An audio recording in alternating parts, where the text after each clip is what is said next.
let us try to understand what Agile is, and let try to compare a few things with the traditional project management.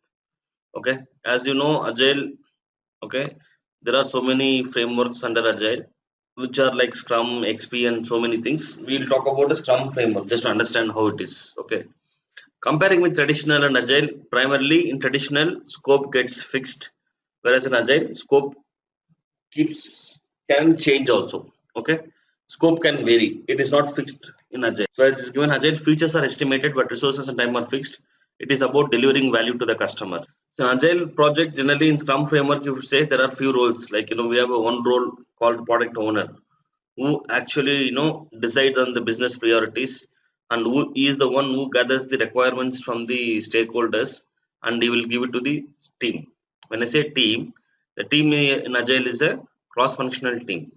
It's not like in how we have in traditional project management. Okay, you don't have separate development team, separate testing team, okay, separate BA team, separate architects. No, here more of a cross-functional. What do you mean by cross-functional? We pick up one person from each team, one guy from the you know testing team, one guy from the development team, one guy from the architect team. So this we call them as a cross-functional team. Slowly, this team is expected to learn all. So tomorrow, the tester has to do the coding, and the coding person has to do the testing.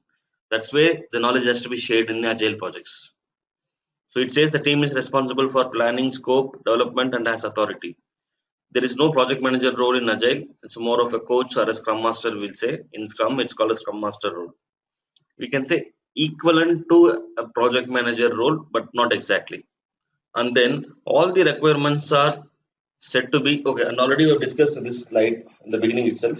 So which compares, as I said, in traditional scope, okay, time and cost, all three gets fixed in the traditional project. Whereas here cost, resource, and time may get fixed, but scope can be changed.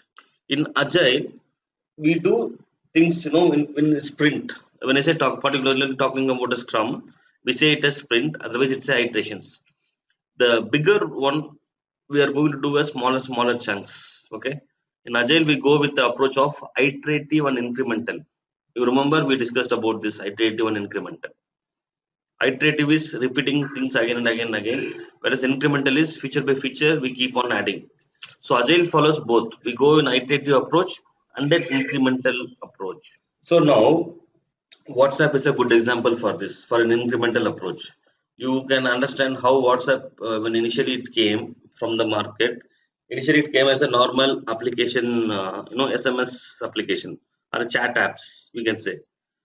Okay, then what happened? They introduced a group chat, then they introduced a audio call, then they introduced a video call.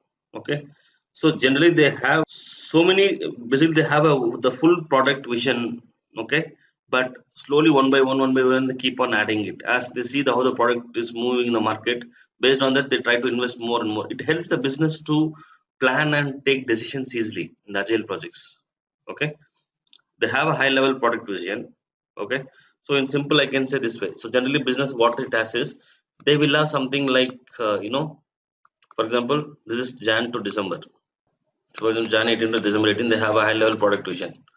So the full product, what they do, you can take that. As I said, in the agile, each requirement is said to be an user story. The business requirements, we can be in simple, they can say it has to be user story. Why we say it as user story? Each requirement has to be explained from the user perspective. For example, if I'm developing a bank application, okay, the each user has to give the requirement with respect to that, why he wants that, how he's going to get benefit because of that feature. So an employee says, okay, to save my monthly savings, I need my savings account. Okay, a senior citizen says that to get my pension, I need my pension account. A college student says that to get my scholarship amount, I need a scholarship account. So like that, each requirement is said to be from user perspective. So what we do is, all that user requirements are collected and put it into this something like this, which we call it as a product backlog. Means all the requirements from the business are collected and put it into this bucket. This is called a product backlog.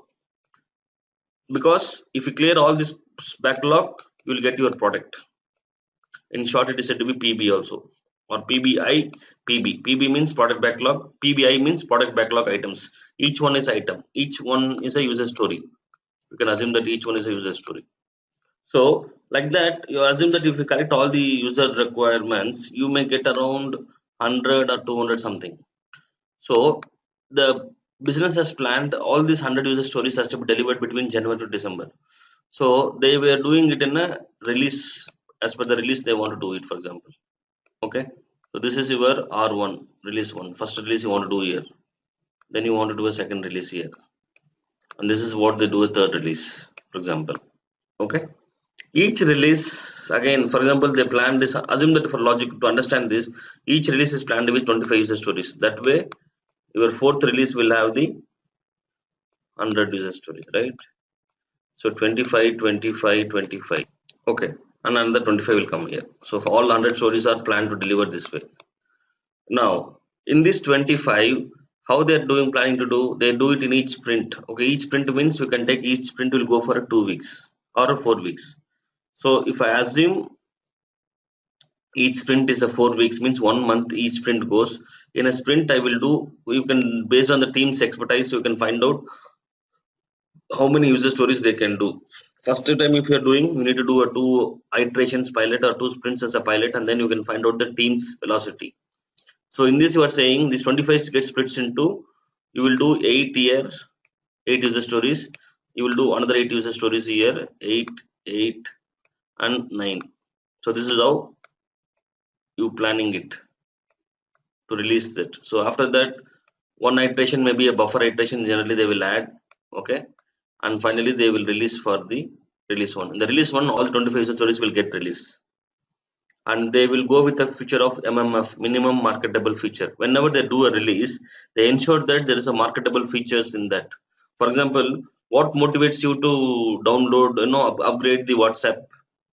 Because they put in such a way each feature is important to you, correct? So it makes you automatically to upgrade, correct? Whether we are upgrading anything or not, WhatsApp upgrade, we will keep on updating. Why? They ensure that there's a minimum marketable feature. So that's how it is.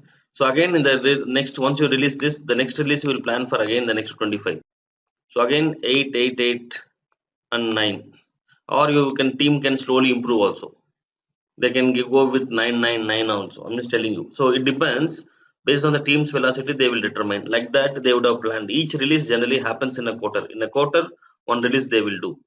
By the time all these user stories will get completed. So now let us understand what exactly happens in this particular sprint, how things happens. So as I said here, we have 100 between product. This is product backlog. There is one more backlog called release backlog in this Scrum. Okay, release backlog is something in this particular release, how many we want to do. So from 100 we take 25 here in this. Okay, from 100 we take this 25 here.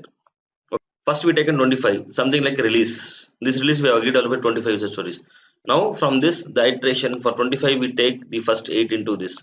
This is called a sprint backlog generally. Okay, or a iteration backlog. In Agile it is said to be iteration backlog, or in Scrum it is said to be sprint backlog. So nothing, I'm just planning my user stories to be released, but that, okay, this is decided which stories has to go in the first is decided by the business product owner. As I told you, right, he is the one who is responsible for this. He discussed with the business and he prioritized the user stories. So after getting all the user stories, then it will be prioritized based on value and the risk. Okay, based on the value and the risk, they do that. So from, as I said, so for this iteration, so now when you are going to commit for the iteration or a sprint, this particular sprint, there is one thing happens called sprint planning. So what team does in that is they take all the user stories from this release backlog one by one, and they see within these 4 weeks how many they can complete. They will try to divide these user stories into tasks. You remember how we have done in the traditional define activities? Similar way, they also break here. They will sequence, they will estimate and see within these 4 weeks how many user stories can be done. It is not done by individual. They will be doing it as a team. As a team they do, and as a team they agree in this sprint we are going to deliver this many user stories to the stakeholders. They commit. In the sprint planning, they do one day, spend full day, they spend for the planning, and then they decide by the end of the day how many can be done for that particular sprint. Then they will commit. From there they start the sprint. For that 4 weeks they will be only focusing on those things. Okay, now